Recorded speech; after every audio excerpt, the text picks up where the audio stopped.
పిల్లలు కావాలని మీ కలను నెరవేర్చుకోండి. సంప్రదించండి హెగ్డే ఫెర్టిలిటీ, హైదరాబాద్, తెలంగాణ.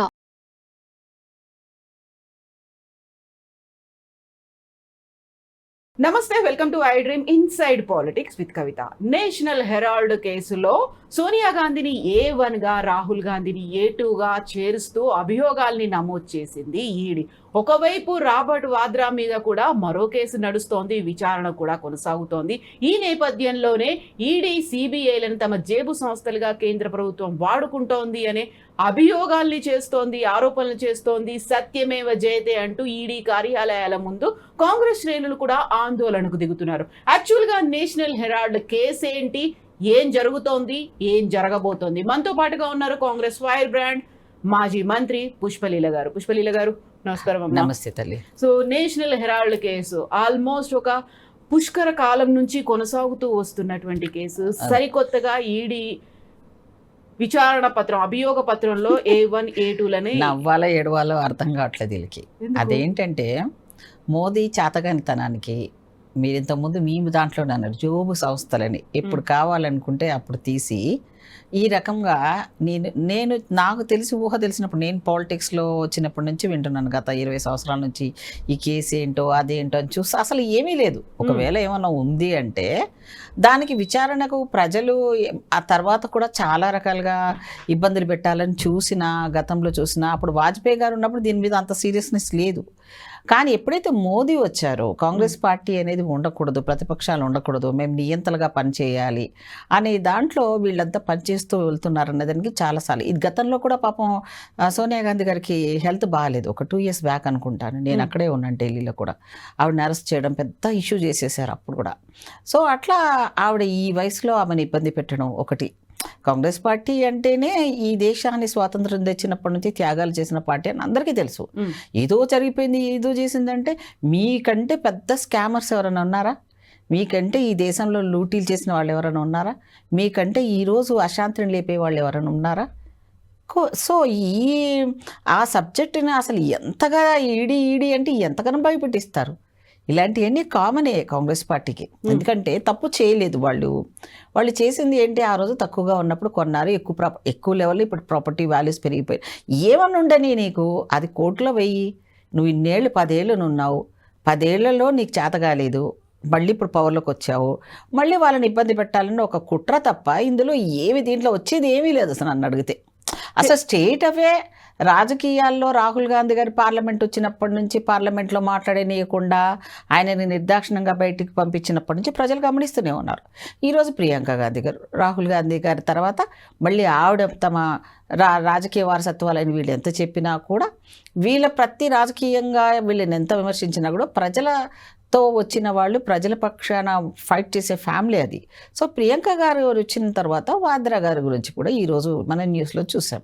అంటే ఏంటి, ఎవరు బిజినెస్లు చేసుకోకూడదా? ఈరోజు బీజేపీలో ఉన్న వాళ్ళు ఎవరు బిజినెస్లు చేసుకోవటం లేదా రాజకీయ నాయకులు? లేకపోతే వాళ్ళకి సంబంధించిన ఎన్నో వేల స్కామ్లు ఉన్నాయా? ఎందుకు అదానీ అంబానీలు పోగాని ఈరోజు నీరవ్ మోదీ లాంటి వాళ్ళు కానివ్వండి, ఎక్కడో దేశం నుంచి పారిపోయిన వాళ్ళని తీసుకురావడం చేతనవ్వట్లేదు. ప్రజలకు నువ్వు ఇచ్చిన ప్రామిస్లు ఏవైతే ఉన్నాయో వాటిని అన్నింటినీ డైవర్ట్ చేయడం కోసమే ఇప్పుడు నల్లధనం తీసుకొని వస్తానన్ను. ఎక్కడ దాన్ని నల్లధనం తీసుకొని వచ్చావో చెప్పును. ఏ నిరుద్యోగుల సమస్య తీర్చారని చెప్పు. ఇవన్నీ మేము అడగడం మొదలుపెట్టాం ఎప్పుడైతే స్ట్రిక్ట్ అయిపోయారు. జనాలకు చైతన్యం చేయడం అనేది రాహుల్ గాంధీ గారి పాదయాత్ర మొదలుపెట్టినప్పటి నుంచి ప్రజల్లో కొంచెం ఇంకా ఎక్కువ, అరే ఈ పార్టీ ఏంటి ఇంత మంచి పార్టీని అనవసరంగా వీళ్ళు మనస్తత్వ పార్టీలు కానీ గొడవలు పెట్టించే పార్టీని మనం ఎన్నుకున్నామని పడ్డారు. కాబట్టి మొన్న 400 వస్తాయి నాకు ఈ వారు 400 అన్నారు, కానీ రాలేదు కదా. అక్కడ వాళ్ళకి అక్కడ తగ్గించేశారు. ఇంకా ఘోరమైన పరిస్థితి ఏంటంటే వీళ్ళు అరాచకాలు ఆపాలనుకుంటే ఇప్పుడున్న ప్రభుత్వంలో పెద్ద స్ట్రాంగ్నెస్ ఏం లేదు. బీజేపీ గవర్నమెంట్ ఎవరితో తీసుకున్నారు? ఒకప్పుడు ఇదే చంద్రబాబు నాయుడుని అసలు కనీసము అవకాశాలు కూడా కలవడానికి అవకాశం లేకుండా నిర్దాక్షిణకు పంపించిన వీళ్ళకి ఇప్పుడు ఆ కూటమి వల్ల మళ్ళీ అధికారంలో చావు తప్పి కన్నులొట్టబోయినట్టుగా మరి చంద్రబాబు నాయుడు సపోర్ట్తో మరి ప్రభుత్వాన్ని, అక్కడ నితీష్ గారు, ఇక్కడ వీళ్ళిద్దరు లేకపోతే అసలు గవర్నమెంట్ ఉంటుందా? ఉండదుగా. మరి ఈ ప్రజాస్వామ్యాన్ని అపహాస్యం చేస్తున్నప్పుడు ఇప్పుడు ఈ వక్ఫ్ బిల్లు, సరే బిల్లు దాంట్లో ఏం తప్పులున్నాయి తీసాము, ఎప్పుడో చేసుకున్నారు, ఎవరో ముందు తరాల వాళ్ళు చేశారు, సరే కుటిలంగానే చేసుంటారేమో. మరి దానివల్ల పేద ప్రజానికి నష్టం జరుగుతోంది. సో దాన్ని కట్టాలి అంటే అమెండ్మెంట్ చేయండి, దాంట్లో కొన్ని మార్పులు చేర్పులు చేయండి. నిజంగా కూడా మళ్ళీ వాళ్ళే అంటున్నారు, మైనారిటీస్లో కూడా వాళ్ళు కూడా డిమాండ్ చేస్తున్నారు, మీ టెంపుల్ భూముల్లోనే చాలా వరకు ఎన్నో వేల ఎకరాలు ఉన్నాయి, మరి అవిట్లో ఎవరు దాన్ని ఎందుకు పట్టుకోవట్లేదు, మాదే ఎందుకు పట్టుకుంటున్నారన్న దాన్ని కూడా సవరించాలి. ఎందుకు సవరించకూడదు? ఎంతో అన్యాక్రాంతమైనవి. నేను హిందూగానే చెప్తున్నాను. నేను అంటే మతాలు, కులాలు, గుడులు, గోపురాలు కూడా ఈరోజు కూడా దీపాలు కూడా పెట్టుకోలేని నైవేద్యాలు కూడా లేవు. పురోహితులను కనీసం మెయింటైన్ చేయలేని పరిస్థితుల లోపల అసలు ఈ చరిత్ర ఏంటి? ఈ టెంపుల్ దేవాలయాలకు ఉన్న మహాభారతాలు, రామాయణాలు, దేవుళ్ళ గురించి కొలిచే మనము టెంపుల్ వ్యవస్థ, దీని వ్యవస్థ ఎన్నో వేల ఎకరాలు ఉన్నప్పటికి కూడా కొంతమంది దుర్మార్గులకు అబంధస్తాలు ఉన్నదే. న్యాయం ఎవరికైనా న్యాయమే. ప్రజాస్వామ్యం అంటే ప్రజలకు అన్ని సమానంగా పంచవు, ఎవరి చేతిలో ఉండకూడదు గుత్తాధిపత్యం.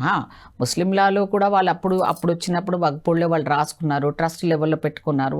ట్రస్ట్కి అమ్మే హక్కు ఉందా, కొనే హక్కు ఉందా, లేకపోతే వాళ్ళు ఏదంటే దాన్ని ఎవరు ప్రశ్నించకుండా వాళ్ళు రాసుకున్నారమ్మా. ఇప్పుడు ఇది డెమోక్రసీ సిస్టంలో కదా. సో దాన్ని నువ్వు మార్చురా బాబు. నీకు వచ్చినప్పుడల్లా నువ్వు ప్రజాస్వామ్యంలో మెజారిటీతో ఎన్ని అమెండ్మెంట్స్ చేయలేదు రాజ్యాంగంలో. అయితే ఆమె ఇప్పుడు నేషనల్ హెరాల్డ్ కేసుకు సంబంధించి విదేశీ పెట్టుబడులని అనుమతి లేకుండా తీసుకొచ్చుకున్నారు, చట్ట వ్యతిరేక కార్యకలాపాలకు పాల్పడ్డట్టయింది, పెంచి పోషించారు విదేశీ నిధులతో అనేది అతి తక్కువ ఖర్చుతో 50 లక్షలకే కొనుగోలు చేసుకున్నారు ఆ షేర్లన్నింటినీ. వాటి విలువ 2000 కోట్లు. నువ్వు ఒక ప్రధానమంత్రి ఉండు, సిగ్గు లేకుండా నువ్వు ఒక ప్రధానమంత్రివి, నీకు ఆ క్లిప్పింగ్ దొరికితే నేను పంపిస్తాను జనాలకు, దయచేసి వినండి అమ్మా. ఒక షేర్స్ మీరు కొనండి, ఇన్వెస్ట్ చేయండి అని ప్రధానమంత్రి చెప్పంగా చరిత్రలో చూసావా? నిన్నేమనాలి? ఇప్పుడు అతలాకుతలం అయిపోయింది ఆర్థిక వ్యవస్థ అంతా కూడా. షేర్స్ల మీద ఇన్వెస్ట్మెంట్ పెట్టిన వాళ్ళు, నువ్వు ట్రంప్ దోస్తు అని పోయావుగా. మరి ఇప్పుడు మన పిల్లల పరిస్థితి ఏంది? ఈ దేశ ఆర్థిక పరిస్థితే కాకుండా అన్ని ప్రపంచం మీద కూడా గ్లోబల్గా వాళ్ళు చేస్తున్న దాని మీద ఈరోజు ఒక ప్రధానమంత్రి ఉండి మీరు షేర్స్ కొనుక్కోండి అని చెప్పాడు.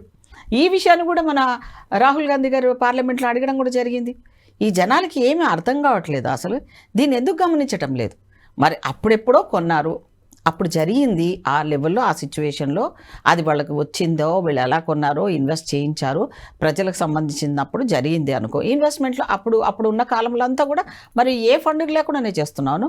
ఇప్పుడు ఏ ప్రాజెక్ట్ చూసినాను పీపీతో చేస్తున్నావే, ప్రైవేట్ అండ్ గవర్నమెంట్తో అలయన్స్ తోటి. ఇప్పుడు నువ్వు ఎయిర్పోర్ట్లు కట్టట్లేదా?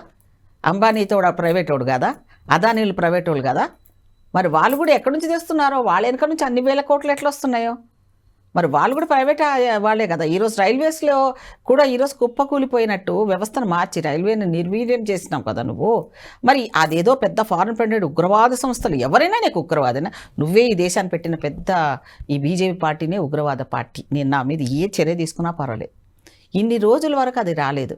ఇప్పుడు ఎందుకు అలాంటివన్నీ పాతవన్నీ తీసేది? కొండందవి ఎలకను పట్టుకున్నట్టుగా ఈ నేషనల్ హెరాల్డ్ సబ్జెక్టు మేధావులు తర్కవులు చేసి పెద్ద పెద్ద పెద్ద విజ్ఞానవంతులు అందరూ కూడా, సరే దానివల్ల నీకు వచ్చేది ఏంటి చెప్పు? వాళ్ళని తీసుకొని నువ్వు జైల్లో వేస్తావు. నీ టార్గెట్ ఏంటి? వాళ్ళు ప్రజల్లో తిరగకూడదు, ప్రజలు చైతన్యం చేయకూడదు, నువ్వు అనుకున్నట్టుగానే నిరంకుశంగా వాళ్ళు ఉండాలి, ప్రజలు నీకు ఓట్లేయాలి, నువ్వు చెప్పినట్టుగా ఉండాలి అనేది నీ యొక్క అభిప్రాయం అనుకుందాం.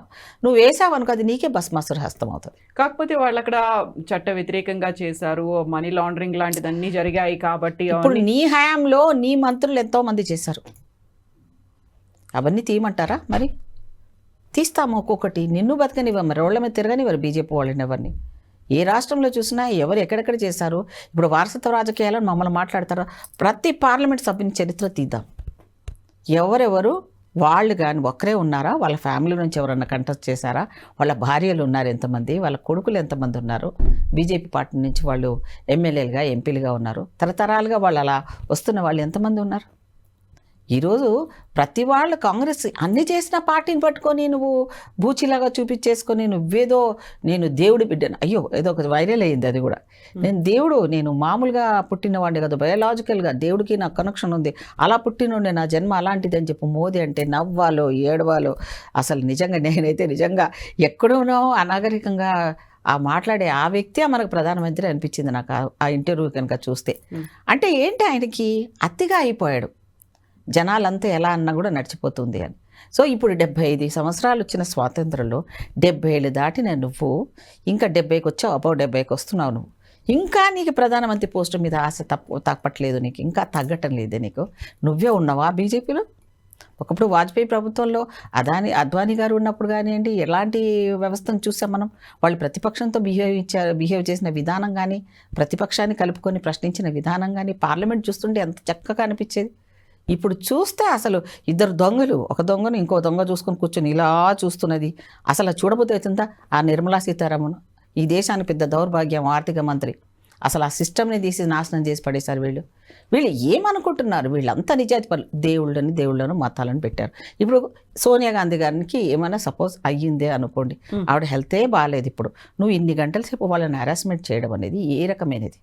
అమ్మ 50 లక్షలు ఎక్కడ, 2000 కోట్లు ఎక్కడ, అక్కడే ఆర్థికంగా అవకతవకలు జరిగాయి అనేది షేర్ మార్కెట్ తల్లి. అది నువ్వు దాన్ని ఎవడు ఊహిస్తాడు, ఎవడు పెట్టమంటాడు? నువ్వు ప్రధానమంత్రి, నువ్వు పెట్టమన్న షేర్ల పరిస్థితిలో దేశంలో నిన్ను నమ్మి పెట్టినోడు వాళ్ళ పరిస్థితి ఎవరిని అడిగేటోడు లేకనా? నువ్వు వచ్చినాయంటే ఏమన్నా వాళ్ళు సొంతంగా వాడుకున్నారా? వాళ్ళ ఆస్తులను కూడా అంతా కరగబెట్టి మన ప్రభుత్వాలకి కోసమో వాళ్ళ కోసం ఏం పెట్టుకోకుండా త్యాగం చేసిన వాళ్ళు కాంగ్రెస్ వాళ్ళు, సోనియా గాంధీ గారు, రాహుల్ గాంధీ గారు. కానీ ఈరోజు వాళ్ళు ఎంత సింపుల్ లైఫ్లో ఉంటారమ్మా. నీలాగా అయ్యాషి డ్రెస్సులు వేసుకొని, నీలాగా హైఫై ఫ్లైట్లు తిరుగుకుంటూ ఇంటర్నేషనల్ ఈడ 10 రోజులు ఉంటే 15 రోజులు టూర్లు వెళ్తుంటున్నాను. అయితే ఇక్కడే మీరు సోనియా గాంధీ, రాహుల్ గాంధీ అంటున్నారు, కానీ ప్రియాంక గాంధీ భర్త రాబర్ట్ వాద్రా కూడా సేమ్ అలాంటి అవకతవకలకే పాల్పడుతున్నారు. భూ కబ్జాలు, కుంభకోణాలు అంటే నీకు అందరూ నీ పక్కనున్న వాళ్ళు ఎవరు కూడా నీకు కనపడట్లేదు, పారిపోయిన వాళ్ళు ఎవరు కనపడట్లేదు. నీ ప్రభుత్వం అంతా కూడా ప్రజా వ్యతిరేకంగా ఉన్నా నీకేమి అసలు ప్రజలను అడగొద్దు అనేది ఒకటి పెట్టుకున్నావు. కాబట్టి వాద్రా గారిది ఏముంది? ఆవిడ ప్రియాంక గాంధీ గారి భర్త అయినంత మాత్రాన ఆయన ఈ బిజినెస్ చేయాలి, ఓకే అనుకుందాం. ఏదైనా అవకతవకలు జరిగాయి అనుకో, మరి ఈ 10 ఏళ్ల కంటే ముందు కూడా నుంచి కూడా పడుతున్నావుగా ఎంబడ. ఒకటేసారి ఎవరన్నా చూసే వాళ్ళకు కూడా అసహ్యంగా ఉండదమ్మా. ఎంత కర్కసుడైనా, ఎంత పగవాడైనా చూడు, అయ్యో తల్లిని తీసుకుపోతున్నారు, కొడుకును తీసుకుపోతున్నారు, అయ్యో పాపం ఆ ఇందిరమ్మ రాజ్యం కోసం కష్టపడే వీళ్ళక, ఈ ఫ్యామిలీగా ఈ కష్టాలు, ఆ బిడ్డ చూడు ఎట్లా హస్బెండ్ని పట్టుకొని పోయి అక్కడ పోయి నిలబడతా ఉంటే ఎంత బాధ అనిపిస్తూ ఉంది. సో అది మానవత్వం లేని మనిషి. అతనికా రిలేషన్స్ తెలియదు, పెళ్ళామా లేదు, పిల్లలా లేరు. ఈ దేశంలో ఏం జరుగుతుంది? అమిత్ షా ఆయన ఒక 34 కేసు వేసుకున్నాడు, మర్డర్ కేసు ఉన్నాడు, ఒక మర్డర్ కేసు ఉన్నాడు, మీదే వేసుకున్నాడు, 34 ఉన్నాడు. అలాంటి వాడు మన దేశ దౌర్భాగ్యం ఏంటంటే హోమ్ మినిస్టర్. ఈరోజు చట్టాన్ని కాపాడవలసిన వాడే ఆ పార్లమెంట్లో కూర్చొని శాసించే లెవెల్కి వచ్చాడు. ప్రధానమంత్రి, ఆ ప్రధానమంత్రి ఎందుకు మాట్లాడతాడో, ఎప్పుడు మాట్లాడతాడో, ఓ కమెడియన్కి ఎక్కువ, జోకర్కు తక్కువ అయిపోయాడు. ఇప్పుడు నువ్వు చదువు ఇవ్వరా బాబు అంటున్నావు. చదువుకి 8,000 కోట్లు ఇచ్చాడు చెప్పండి, ఎన్ని గ్రాంట్స్ ఇస్తున్నాడు చెప్పండి. మనం కాంగ్రెస్ ఉన్నప్పుడు 8% ఉండే మనది గ్రోత్ దేశమైనది. ఇప్పుడు సత్యమేవ జయతే అంటూ నిన్నటి నుంచి కాంగ్రెస్ లీడర్లందరూ నినాదాలు చేస్తున్నారు, నిరసనలు చేస్తున్నారు. ఈ రోజు కూడా ఈడీ కార్యాలయం ముందు దేశవ్యాప్తంగా అన్ని నగరాల్లో, అన్ని చోట్ల, అన్ని రాష్ట్రాల్లో జరుగుతోంది. నెక్స్ట్ ఏం జరుగుతోంది అంటారు? ఈడీ అయితే చాలా ఫర్మ్ గా ఉంది, A1 A2లు ఏం చేస్తుంది? ఈడీ అంటే మన ఊరేసే సంస్థనా? దానికి ఇంకా మాకు చట్టంలో మాకు కూడా ఇంకొకటి ఉంది కదా, జ్యుడిషియరీ కూడా ఉంది కదా మాకు. ఈడీ అంటే మాకేమైనా భాష? అది ఒక కేంద్ర ప్రభుత్వం ఉన్న జోబు సంస్థ. నీకేం చేయగలవో నువ్వు చేతగానే ఇవ్వడవు కాబట్టి 10 ఏళ్ళు మూసుకొని ఉన్నావు, మళ్ళీ 3వసారి వచ్చావు, మళ్ళీ మొదలుపెట్టావు. సో నీకు కూడా ఎప్పుడో ఒకరోజు వస్తుంది ఆ టైము. కానీ మేము ఈరోజు దాని మీద సత్యాగ్రహం చేయడం అంటే గాంధీ సిద్ధాంతాలు నమ్ముకున్న వాళ్ళం. మేము స్వాతంత్రం తీసుకొచ్చిన గాంధీనే మీరు గాడ్సేన చేసిన దేవుళ్ళగా కొలుస్తున్న మీకు అసలు మీకు ఏ రకమైన ఈ దేశంలో ఈ దేశాన్ని మొత్తం హిందూ దేశంగా మారుస్తామనో, లేకపోతే ప్రశ్నించే వాళ్ళందరి మీద ఇలా ఈడీలు కేసులు పెట్టడమనో పోనీ అనుకుందాం. కొన్ని ఎగ్జాంపుల్ చెప్తాను నీకు. మొన్నటి వరకు వాళ్ళు స్కామ్లో ఉన్నారు, వాళ్ళ మీద అన్నీ అయినాయి అన్న వాళ్ళని తీసుకొచ్చి వాళ్ళ పార్టీలో కలవంగానే, పార్టీలో చేరంగానే మా ప్రియాంక గాంధీ గారు అన్నది వాషింగ్ మిషన్ లేచినట్టు క్లీన్ అయిపోయి బయటకు వచ్చినట్ట. ఎంతమంది వాళ్ళని పార్టీలో చేర్చుకున్నారు చెప్పండి? అంటే వాళ్ళు ప్రూవ్, వాళ్ళు ఇలాంటి స్కాములు చేసిన వాళ్ళు రేపొద్దున వీళ్ళు జైలుకి పోతారన్న వాళ్ళని ఎంతమంది అమిత్ షా, ఈ మోదీ కలుపుకున్నారు బీజేపీ పార్టీలో, ఎంతమందికి మంత్రి పదవులు ఇచ్చారు. మరి ఇన్నేళ్ల తర్వాత ఇలా హింసించడం, మానసికంగా వాళ్ళని ఇచ్చేయాలని అనుకుంటున్నారేమో, కానీ లేదు, న్యాయమే గెలుస్తుంది. మనము ఆ రోజు బ్రిటిష్ వాడిని మేము సత్యాగ్రహంతో మేము గాంధీ గారు పంపించగలిగిన శక్తి ఉన్న వాళ్ళం కాంగ్రెస్ పార్టీ. పేషెన్సీ. అలాంటిది మీలాంటి వాళ్ళకు భయపెట్టిస్తే భయపడే వాళ్ళు కాదు కాంగ్రెస్ వాడు. సో అవి నేషనల్ హెరాల్డ్ ఉండని ఇంకేదైనా ఉండని నువ్వు తల కిందికి పెట్టి కాలు పైకి పెట్టినా నేనైతే ఇక్కడైతే తెలంగాణలో చెప్తున్నాను బీజేపీ వచ్చే పరిస్థితే లేదు. మొన్న 400 నుంచి దిగజారిన రిజల్ట్ తెచ్చుకున్నారు బీజేపీ వాళ్ళు. ఇప్పుడు చూడు అక్కడ బంగ్లాదేశ్ అంటాం సారీ మన కలకత్తాలో మమతా గారి ఏరియాలో వెస్ట్ బెంగాల్లో ఇక్కడ మారణ హోమం జరుగుతూ ఉంది వక్ఫ్ బోర్డు విషయంలో. అవును కూర్చోబెట్టి మాట్లాడి చర్చించుంటే ఎందుకు అందరి ఒక అభిప్రాయాలు తీసుకొని నేను ఈ చట్టాన్ని ఇట్లా తీయాలనుకుంటున్నా ఏలే ముందు నేను ఇంప్లిమెంట్ చేసేస్తాను అంతే, నాకు మెజారిటీ ఉంది కాబట్టి నేను అనుకున్న చట్టాన్ని చేస్తానని నువ్వు రెండు ఇప్పుడు రాజ్యసభ ఉన్నా నామకే వస్తాయి 2 సార్లు 3 సార్లు ప్రవేశపెట్టచ్చు, 3వ సారి లోక్సభ ఏది చెల్లుతుంది కాబట్టి పార్లమెంట్ సిస్టంలోనే చాలా సంస్కరణలు చేయాలి. సో ఇప్పుడు మనం ఎవరిని కంట్రోల్ చేయకుండా అంత నాదే సాగాలనుకుని చేసిన వక్ఫ్ బోర్డులో మేబీ నేను కూడా ఒప్పుకుంటాను తప్పులు ఉన్నాయి. ఒక ఫ్యామిలీసే ఎంజాయ్ చేశారు, కొంతమంది చేతిలోకి వెళ్ళిపోయినాయి, పేదవాడికి ఏమి చెందరు. కొంతమంది నిజంగా ముస్లిమ్స్ స్వీట్లు పంచుకున్న వాళ్ళు కూడా ఉన్నారు, నేను తప్పు అనట్లేదు. అంటే పేదవాడికి చెందట్లేదు ఈ వక్ఫ్ బోర్డు. ఏ మధ్యదళారులో బాగా డబ్బున్న వాళ్ళ కోసమే ఈ వక్ఫ్ బోర్డు పనిచేస్తుంది తప్ప ఈరోజు పేదవాడికి ఇప్పుడు చూడండి ఓల్డ్ సిటీలో వక్ఫ్ భూములు ఎన్ని ఉన్నాయమ్మా, ఆ భూముల్లో కనీసం ఈరోజు హైదరాబాద్లో ఇల్లు లేకుండా ఎంత పేదవాళ్ళు ముస్లిమ్స్ ఉన్నారు, వాళ్ళకి ఇవ్వచ్చు కదా. అట్లాంటిది ఏం లేదు నిర్దాక్షిణ్యంగా చేయడం అనేది. ఇప్పుడు ఇది సెక్యులర్ కంట్రీ, నువ్వు దాని సెక్యులర్ భావాన్నే మార్చేస్తాను అని అంటే నీకు ఓట్లు వేసేటప్పుడు ముస్లిమ్స్ లేరా? ఎంతమంది నీకు వేయలేదు? ఓల్డ్ సిటీ వాళ్ళు వేయలేదా నీకు? మొన్న ఒక క్యాండిడేట్ నిలబడింది, ఆమెకి వేయలేదా? అందరూ వేశారుగా. మరి మీరు దాన్ని పట్టుకొని సోనియా గాంధీ మీద కేసు పెడితే హ్యాపీగా ఫీల్ అయిపోయి రాత్రికి ఓ అని సంతోషంగా పడుకుంటావేమో, కానీ అది నీకే ఒక్కొక్క స్టెప్ దిగిపోతున్నావు. 400 నుంచి నువ్వన్నా అదే 400 నుంచి నువ్వు ఏ స్థాయికి పడిపోయావో ఇంకా 0 స్థాయికి వెళ్ళిపోతావు. మమ్మల్ని ఈ రకమైన ఇబ్బందులు పెడితే ఈ ప్రజాస్వామ్యంలో ప్రజలు తమ సైలెంట్ ఓటర్స్ వాళ్ళు ఎప్పుడు కిల్ చేస్తారో ఎప్పుడు మీ పని పడతారో త్వరలోనే చూడబోతారు. ఎస్ అమ్మా, థ్యాంక్ యూ సో మచ్ అమ్మా.